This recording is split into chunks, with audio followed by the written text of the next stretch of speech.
Samantala, paulit-ulit man daw sa paalala at kampanya ang DepEd ukol naman sa sapilitang pagbabayad o paniningil sa public schools, pero tila di ho naman matapos-tapos yung mga reklamo ukol dito. Tulad na lamang po ng dalawang estudyante sa Caloocan City na pinagbabayad umano ng kanilang eskwelahan bago magtapos sa darating po na Marso. Ang buong kwento hatid sa atin ni Cesar Apolinario. Mahigit isang buwan na lang, graduation na ng dalawang estudyanteng ito sa Liano National High School sa Caloocan City. Pero kinukwestiyon ng kanilang magulang ang umano'y bayarin sa kanilang graduation na 150 pesos. Kwento ng mga estudyante, wala naman daw sinisingil na graduation fee pero kailangan daw nilang magbayad ng 150 bilang donasyon. Bukod dito, pinagbabayad din daw ang mga estudyante ng 100 piso para sa PTA. Kung hindi kayo magbabayad, ano mangyayari? Baka hindi daw mag-graduate yun sa amin. Sa tingin ko na lang po, para makagraduate na lang po ako, sige po magbabayad na lang po. Taon-taon nagpapaalala ang DepEd na ipinagbabawal ang paniningil ng anumang koleksyon sa graduation rights. Nakasaad din sa memorandum na dapat simple at hindi magarbo ang programa sa graduation. Nakausap ng GMA News ang prinsipal ng paaralan na si Maria Ninfa David sa telepono na nooy nasa seminar. Pinasinungalingan niya ang aligasyon na nangongolekta sila ng pera sa estudyante. Ang problema raw ang pagdadausan ng graduation ceremonies. Gusto talaga ni Ma'am David, aabot na lang. Pinaliwanag ko naman sa mga parent na, kasi gagawin ng building, dadating ang materyales. Aminado naman ang PTA na ideya nila ang 150 na koleksyon, pero wala raw katotohanan humihingi pa sila ng 100 pesos na dagdag. Sa 300 estudyante magtatapos, mahigit 200 magulang na miyembro ng PTA ang pumayag sa donasyon ng 150. 150 nga na-issue, di ba? Kaya tatingin ko yung 150 na yan, mapagkakasya at talaga namang magkakasya, sasapat para lang magkaroon ng graduation. Kasi 4 years, pinag-aral ko yung anak ko. Isang beses lang yan. 150 ba naman pagkakait mo pa bilang magulang. Maliit na halaga lang daw ang 150 pesos kada estudyante para sa bayarin sa upuan at iba pang gastusin. Yun lang ang inaano ng estudyante. Yun lang ang kaligayahan nila na nakakagraduate sila ng high school. Kayo, gusto niyo makita yung anak niyo na umaakit sa... Ay, siyempre, ako nga talagang nagtataas ako. Kasi last na lang yung estudyante. Pero muli raw silang magpupulong para maayos ang issue, lalo pat papalapit na ang graduation ng mga anak.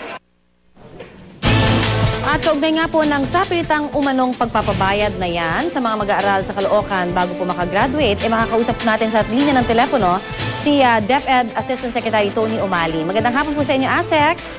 Magandang hapon sa iyo, Connie, at sa lahat ng inyong mga manonood at tagapakinig. Oho. Alam niyo ho, nagtataka rin ho kami dahil paulit-ulit naman ho ang sinasabi ng DepEd na bawal nga ho ang paniningil sa mga public schools, no, ng sapilitang pagbabayad sa mag-aaral, lalo na pagka-graduation. Pero ano ho kaya nakikita ninyong kakulangan? Bakit meron pa rin ho mga ganitong eskwelahan na nagpapatupad po nito?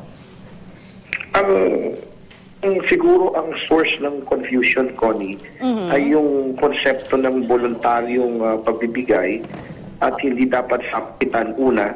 At pangalawa, hindi po pwedeng mangolekta ang ating mga kawani ng kagawaran, ang ating mga guro o mga empleyado ng DepEd. Okay. Ang pwede lamang po mangolekta at sumang-ayon sa ganyang usapin ay ang PTA. Yun Ngayon, nga po. doon po sa binigay po ninyong, halimbawa, ito tapusin ko na, Connie. Pumayag daw yung PTA, sila daw ang may ideya noon sa 150 at dinay nila yung 100. Ngayon dun sa ayaw magbigay ng 150, hindi sila pipilitin. At dapat sila ay maaari sumali sa programa at ang dapat gawin ng PTA dyan ay gawa ng paraan na auto cover yung diferensya. Ang bottom line, walang sapilitang pangongolekta. At yan ay sisiguraduhin po natin sa lahat at ipagbigay nyo po alam sa amin ang sino mang lumalabag at aming gagawin ang dapat gawin dito. So, malinaw po na hindi pwedeng mangolekta yung mismong mga guro, yung eskwelahan mismo, pero pwede pong idaan ito sa PTA o yung Parent Teachers Association po. Tama po yun. Maaari po yun. Maliwanag po yun. So, liwanagin lang ho natin kasi paulit-ulit to. Baka may mga nalilito nga ho katulad ng sinabi ninyo, no? Pero alam nyo, ASEC, meron din ho kami talagang napatunayan naman na na-feature din namin dati dito sa on-call na talaga hong may paglabag din na eskwelahan, ano? Ano ho ang, paalala lang ho natin, ano yung parusa para doon ho sa mga eskwelahan na lumalabag naman po sa inyong kautusan? Mula ho reprimand hanggang suspension, depende ho sa tindi paglabag sa ating kautusan. Hindi maaaring mangolekta po ang guro at ang mga punong guro o mga kawani ng kagawaran. So ano ho ang papwedeng, meron ho ba tayong naparusahan na ng mga eskwelahan, sir, sa inyong record? Marami na po. Ayun. Marami na po. At nais ko rin pong manawagan sa ating mga magulang. Nakita niyo po yung ginawa niyo feature story. Yan po ay usapan ng mga magulang. Kami po sa kagawaran din naman. Maniwala po kayo, I'll give you an example sa Marikina. Hindi ko na sasabihin kung anong paaralan. Aha. Mahigpit po yung punong guro. Ayaw po ng kahit anong uri ng koleksyon. Naka-uniforme lamang. Wala akong any form of koleksyon na gagawin. Ang pumunta naman sa amin ay yung mga magulang at kami naman daw po ay kanilang irarally. Kapag hindi po namin sila pinayagan, dahil ito nga po, tulad po sa mga binigay pong dahilan ng mga magulang na kapanayan po ninyo, ay isang beses lamang po mangyari. So, kailangan po balansihin yan.